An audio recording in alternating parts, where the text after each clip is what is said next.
Hello foodie flavour রূপা থেকে আমি রূপা Sengupta. Rathyatra special পুরীর বিখ্যাত খাজা আমরা শ্রী জগন্নাথ দেবকে ভোগ হিসেবে নিবেদন করে থাকি। আর এই খাজা আমরা প্রত্যেকে খেতে খুবই ভালোবাসি। খাজা বানানো খুব সহজ, ঘরেই বানানো যায়। কিভাবে বানাতে হয় চলো দেখে নিই। এখানে আমি বড় দেখে বাসনে 2 বাটি ময়দা নিয়েছি আর অল্প লবণ দিয়ে ময়দাতে একটু মিশিয়ে নিচ্ছি। লবণ মেশানো হয়ে গেছে। এখানে আমি 3 চামচ ঘি নিয়েছি। ঘিটাকে হালকা গরম করে ঠান্ডা করে নিয়েছি। এবার ময়দাতে ভালো করে মিশিয়ে নেব। খুব ভালো করে মেশাতে হবে। এখানে একটু হাত এইভাবে মুঠোটা রগড়ে রগড়ে মেশালে খুব ভালো হয়। আর এইভাবে মুঠো করে দেখতে হবে। এই যে মুঠো এইভাবে শক্ত হয়ে রয়েছে ময়দা, এইভাবে যদি শক্ত হয় তার মানেই বুঝবে যে একদম পারফেক্ট হয়েছে ময়াম। এখানে আমি অল্প অল্প জল দিয়ে এবার ময়দাটা মেখে নেব।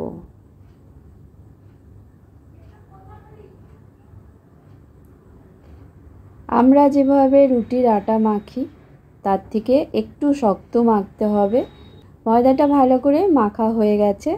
এখন উপরে একটু কাপড় দিয়ে ঢেকে রেখে দিচ্ছি।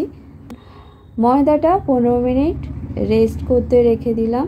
যতক্ষণ ময়দাটা রেস্টে আছে ততক্ষণ এদিকে চিনি শিরাটা রেডি করে নেব। এখানে একটা বড় দেখে বাসনে আমি 2 বাটি চিনি আর 1.5 বাটি জল নিয়ে নিয়েছি।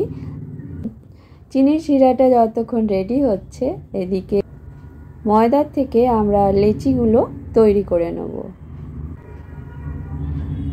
যতটা ময়দা মেখেছিলাম তার থেকে 8খানা লেচি হয়েছে। অল্প একটু বেশি হয়েছিল, সেটা আমি সাইড করে দিয়েছি। এখন লেচিটা সাইডে রাখছি। দেখে নেব চিনি শিরাটা কত দূর হয়েছে। এদিকে চিনিটা মেল্ট হয়ে গেছে ভালো করে, কিন্তু অনেকটাই এখন পাতলা আছে। 4টে এলাচ ভেঙে চিনি শিরায় দিয়ে দিলাম। চিনি শিরাটাকে এখন 5 মিনিট হতে দেবো। দেখো চিনি শিরা অনেকটা হয়ে গেছে, এই অনেকটা ঘনও হয়ে গেছে। এখন আমি ওপর থেকে একটা লেবুর স্লাইসের রস চিপে দিয়ে দিলাম, যাতে চিনিটা ঠান্ডা হলেও জমে না যায়। চিনি শিরা একদম রেডি হয়ে গেছে। এখন গ্যাস থেকে নামিয়ে রেখে দিচ্ছি। লেচিগুলোর থেকে একটা লেচি নিয়ে ময়দা মাখিয়ে এখন রুটির মতন বেলে নেব। রুটির থেকে একটু বড় সাইজ করেই বেলবো। বেলা হয়ে গেছে রুটির থেকে একটু বড় সাইজ করে। এখন একটা প্লেটে একটু ময়দা ছিটিয়ে নিলাম। এখন বেলে রাখা রুটিটা রেখে দেব। ময়দা না ছিটলে রুটিটা আটকে যেতে পারত। এইভাবেই আমি সব কটা রুটি বেলে নেব।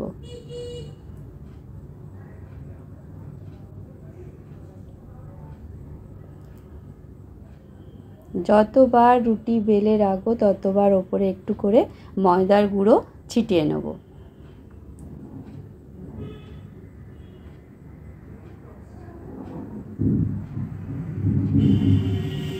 তোমাদের দেখাচ্ছি, দেখো আমি কতটা পাতলা বেলেছি। ঠিক এই রকম যতটা পারবে ততটা পাতলা বেললে ভালো হয়।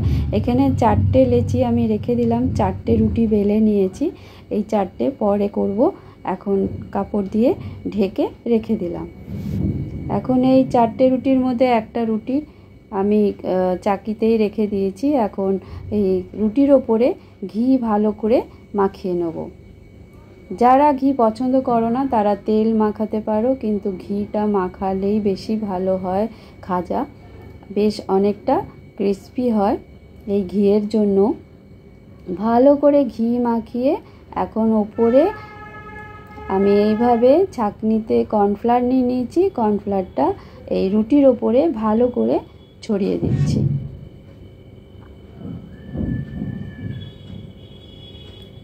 অনেকে আছে তেলের সাথে ময়দা বা কর্নফ্লাওয়ার গুলে রাখে। আমি এইভাবে করছি, এইভাবে করলেও হয়। আর রুটিটা যদি একটু ছোট হয়েছে অসুবিধা নেই, একটু এইভাবে টেনে সমান করে নেওয়া যাবে। এখন এই রুটির ওপরে সেম ওই রকম ঘি লাগিয়ে কর্নফ্লাওয়ার ছিটিয়ে নিলাম। এইভাবে আমি 4টে রুটি বেলেছি। 4টে রুটির ওপরেই এইভাবে ঘি আর কর্নফ্লাওয়ার ছিটিয়ে নিতে হবে।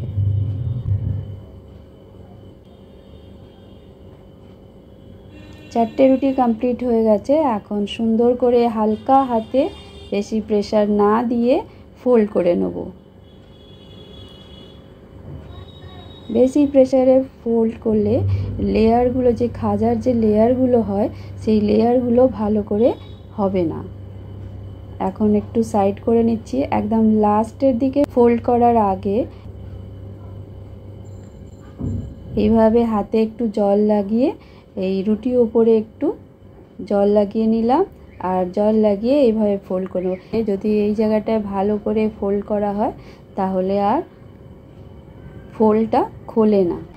প্রত্যেকটা রুটির উপরে এইভাবে হালকা করে জল লাগিয়ে সুন্দর করে ফোল্ড করে নেব।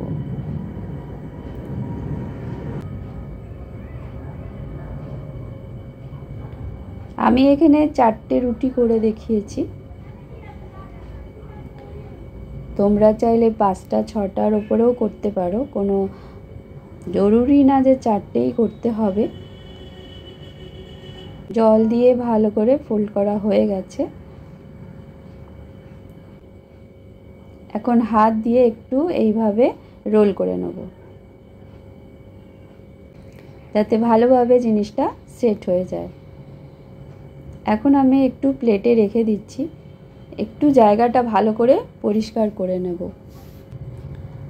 আরও একবার ভালো করে একটু রোল করে নিলাম। এখন সাইডে দুদিকটা একটু এবড়ো খাবড়ো হয়ে রয়েছে, সেটা একটু একটু করে ছুরি দিয়ে কেটে বাদ দিয়ে দেবো। একটা রোল থেকে দেখো 6 পিস হয়েছে আমার। দেখো কিভাবে লেয়ার হয়েছে, দেখা যাচ্ছে কত সুন্দর করে প্রত্যেকটা লেয়ার দেখা যাচ্ছে। এখন এগুলোকে সাইড করে নেব। সাইড করে এগুলো এখন প্লেটে রেখে দিচ্ছি। একটার উপরে একটুখানি ময়দা ছিটিয়ে নিলাম। এখন বেলে দেখাচ্ছি। সাইডে দুদিকটা একটু প্রেসার দিয়ে বেলবো, মাঝখানটা একটু কম প্রেসার দেব, তাহলে লেয়ারটা খুব ভালোভাবে ভাজা হওয়ার পর বোঝা যাবে। এই দেখো আমি যেভাবে করছি ঠিক সেইভাবে করতে হবে। আরেকটা করে দেখাচ্ছি। সাইডের দুদিকটা দেখো আমি একটু প্রেসার দিচ্ছি আর মাঝখানটাকে একটু কম দিচ্ছি। এই দেখো সুন্দরভাবে লেয়ারগুলো ভাজার সময় দেখতে পাবেন, কিন্তু মাঝখানে একদম প্রেসার দেওয়া চলবে না, দুটো সাইডে প্রেসারটা বেশি করে দিতে হবে। গ্যাসে কড়া বসিয়ে দিয়েছিলাম, কড়াই দিয়ে দিয়েছি তেল, আঙ্গুল দিয়ে দেখালাম, বেশি গরম না, আঙ্গুল ডোবানো যাচ্ছে সেই রকম গরম আছে। এখন খাজাগুলো দিয়ে দিচ্ছি।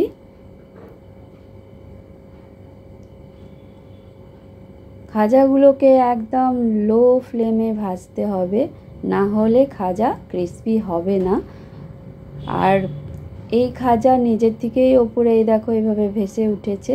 এইভাবে যখন হালকা লাল হয়ে আসবে মিডিয়ামে করে ভাজতে হবে। এখন একটু ওলট পালট করে দিচ্ছি। ভালো করে খাজাগুলো ভাজা হয়ে গেছে। এখন তেল থেকে তুলে নিচ্ছি আর একটা জালিতে রাখছি, যাতে এক্সট্রা অয়েলগুলো নিচে পড়ে যায়। একটু জালিতে রেখে দেবো 1 মিনিট, তারপর সোজাসুজি শিরায় দিয়ে দেবো। আর এই খাজার জন্য খুব বেশি শিরা না করলেও চলবে। প্রত্যেকটা খাজাকেই এইভাবে একটু রসে এদিক ওদিক চুবিয়ে আর ওপর থেকে একটু রস ঢেলে তুলে নেব। 1 মিনিটের বেশি কাউকে রাখবো না, তাহলেই নরম হয়ে যাবে। সবকটা হয়ে গেছে, বাদ বাকি খাজাগুলোকে বেলে নিয়েছিলাম, ভাজাও হয়ে গেছে। এখন তেল থেকে তুলে নিচ্ছি, ঠিক আগের মতন করেই ভেজেছি সব কটা। তেল থেকে তুলে শিরায় দিয়ে দিয়েছিলাম। এখন সার্ভ করে দিচ্ছি প্রত্যেকটা। দেখো লেয়ার কিভাবে বোঝা যাচ্ছে। ভিডিও যদি ভালো লাগে লাইক শেয়ার সাবস্ক্রাইব করে দিও। আর তোমরা দেখে বুঝতে পারছো নিশ্চয়ই কতটা একদম পারফেক্ট হয়েছে খাজা। সামনেই আসছে রথযাত্রা। যারা বাড়িতে পুজো করো তারা নিজেরাই বানিয়ে নিতে পারবে, আর যারা পুজো করো না, যারা খেতে খাজা খুবই ভালোবাসো, তারাও বাড়িতে বানাতে পারো। Thank you.